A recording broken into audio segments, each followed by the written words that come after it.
किसी शहर में एक प्रोफेसर साहब रहते थे। उनका बेटा बहुत आलसी था। उसे जब भी वे कोई काम कहते तो उसके पास उस काम को न करने के कई बहाने होते। उसके इस आदत से वे परेशान थे। बेटा अब बड़ा हो चला था और पढ़ाई भी पूरी कर ली थी, पर उसकी आदत में कोई सुधार न था। एक दिन प्रोफेसर साहब ने बेटे को बुलाया और गुस्से से कहा, तुम इतने बड़े हो गए, दिन भर घर में पड़े रहते हो। आज घर से निकलो, कुछ कमा कर आओ, वरना तुम्हें आज खाना नहीं मिलेगा।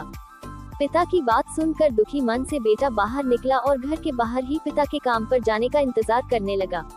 पिता के जाने के बाद वह घर आया और अपनी माँ को सारी बात कह रोने लगा। माँ का कलेजा पसीज गया और उसने 100 रुपए बेटे को दे दी। शाम को पिता वापस घर आए तो उन्होंने बेटे से कमाई के बारे में पूछा। बेटे ने वह 100 रुपए को पिता के सामने रख दिया। पिता समझ गए कि माँ ने इसकी मदद की है। पिता ने बेटे से कहा, इस पैसे को नाली में फेंक दो। बेटा पैसा नाली में फेंक आया। अगले दिन प्रोफेसर साहब की पत्नी किसी काम से मायके चली गई। उन्होंने फिर बेटे को बुलाया और कहा, आज फिर कुछ कमा लाओ, बगैर कमाए लौटे तो खाना नहीं मिलेगा। बेटा बाहर निकला और पिता के काम पर जाते ही घर आकर अपनी बहन से सारी बात बताकर रोने लगा।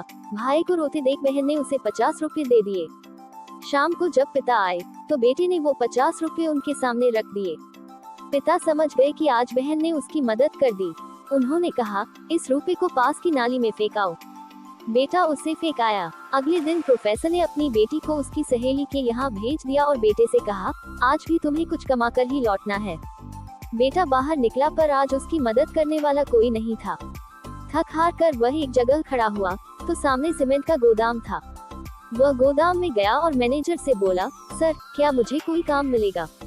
मैनेजर ने कहा, यदि तुम इन सीमेंट की बोरियों को उठाकर ट्रक पर डाल सकते हो तो ये काम मैं तुमको दे सकता हूँ।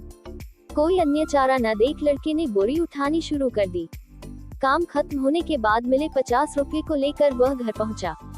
पिता लौटे तो उसने वो 50 रुपए उनके सामने रख दिया। पिता ने उन रुपयों को पास की नाली में फेंकने को कहा तो बेटा आंखों में आंसू भरकर बोला, पिताजी, इन रुपयों को कमाने में मेरी कमर टूट गई, कंधों में चोट आ गई, पूरा शरीर दर्द कर रहा है और आप मुझे इन्हें नाली में फेंकने को कह रहे हैं। पिता मुस्कुराए और बोले, बेटा आज तुमने मेहनत से कमाए पैसे की कदर को समझ लिया, मैं तुम्हें यही एहसास करना चाहता था। ये कहकर पिता ने बेटे को गले से लगा लिया क्योंकि उस दिन उसने मेहनत की कमाई की कीमत को समझ चुका था।